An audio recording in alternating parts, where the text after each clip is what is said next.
स्वागत है सबका आईसीसी भारती क्लासेस में। मैं हूं आपका भारती सर। एक बार मैं फिर से आपके बीच उपस्थित हो गया हूं। सहजोबाई के द्वारा लिखित पद के बारे में हम बात करेंगे। हम लोग जान चुके हैं सहजोबाई जो कि एक संत कवि जिसके गुरु चरण जी के शरण में श्री कृष्ण की अपने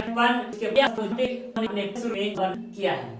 इस पाठ में पद्यों का लिखा गया है। इसमें से दो में से इसमें नागरिक प्रचारणी के द्वारा इसके दो पद जो हैं नागरिक प्रचारणी के द्वारा इसका संकलन किया गया है और सुधाकर पांडे के द्वारा इसको प्रकाशित किया गया है। नागरिक द्वारा इसमें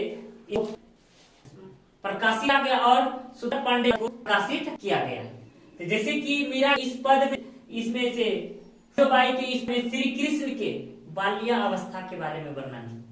बाल्य श्री कृष्ण के काल में वर्णन करते हैं। जब वह गुरु चरण जी के संग में वह दिल्ली आ गई, की साक्षात दर्शन श्री कृष्ण के यह सौभाग्य का प्राप्त हुआ। यह गुरु द्वारा ही उसको आगे प्राप्त तो कहते हैं मन के प्रकाशित में सहजोबाई, इस अंतर्ज्ञान प्रकाशित करने वाली सहजोबाई श्री कृष्ण की सौंदर्यता को देखकर अपने पाठ में निर्गुण का बोध करने के बजाय वह श्री कृष्ण की सौंदर्यता का वर्णन कर बैठी। वह श्री कृष्ण की चाल और उसकी विशेषताओं और उसके वर्णन के स्वरूप में वह इतनी मदमस्त हो गई, इतनी खो गई कि वह अपने निर्गुण भक्ति धारा को भूलकर वह श्री कृष्ण के सौंदर्य रूप का वर्णन कर बैठी। जैसे कि श्री कृष्ण कहते हैं, इस पद के माध्यम से पढ़ते हैं। मुकुट लटक अटकी मनमाही, मुकुट लटक अटकी मनमाही, निरित नत तन नटवर, मदन मनोहर कुंडल झलक अलक बिथुराई, नाक बुलाक हलत मुक्त हाल, घोट मटक गति भाव चलाई। कहते हैं श्री कृष्ण के मुकुट, बचपन में श्री कृष्ण के मुकुट पर जो झालर लटके हुए हैं, जो फुदने लटके हुए हैं, उसके हिलने डोलने पर ही सहजोबाई का मन अटक गए हैं। जिस प्रकार मुकुट पर लटकने वाले वो फुदने झालर वह सब जो थे वह जो लटकन था उसी पर अटक गया है इसका मन। कहते हैं उसके नृत्यकरण नटवर मदन, कहते हैं वह जो बाल्यावस्था में वह नृत्य करते हैं, वह मन को रिझाते हैं। उसके कानों में जो कुंडल हैं वह झलकते हैं। जब वह नन्हे कहते हैं नाक बुलाक हलत मुक्त हाला, जब वह चलते हैं नाक बुलाक हलत मुक्त हाला, होठ मटक गति भाव चलाई। श्री कृष्ण का जब वह चलने को, जब उसको नाच नृत्य करने के लिए जब उसे कहता है तो वह नृत्य तन नटवर मदन मनोहर, कहता है जब वह नृत्य करता है वह मन को हर लेने वाला। जब वह चलता है उसके जो कुंडल, कानों में स्थित जो कुंडल हैं, उसकी एक झलक, उसकी एक अलग के रूप में वह प्रकाशित करता है। उसका एक अंदर वह एक आंतरिक सौंदर्य ही छलक उठता है। उसका एक आंतरिक सौंदर्य की गाथा का यह विलंकृत करती है। जैसे कि ठुमक ठुमक पग धरत धरनी पर बाह उठा करत चतुराई, कहता इस पृथ्वी पर वह ठुमक ठुमक कर अपने पग पर चलते हैं। वह ठुमक ठुमक कर धीरे धीरे पैर को था कर चलते हैं और वह उसी चलने के द्रव्यमान में कोई नटखट सापन, कोई नटखट भरा कार्य भी कर जाता है। इसकी चतुराई बड़ी अजीब है, इसकी चतुराई भी बड़ी मनमोहक है। झुनक झुनक नुपुर झनकारत तथा थेई थेई रिझ रिझाई, कहते हैं जब उसे नृत्य करने को कहा जाता है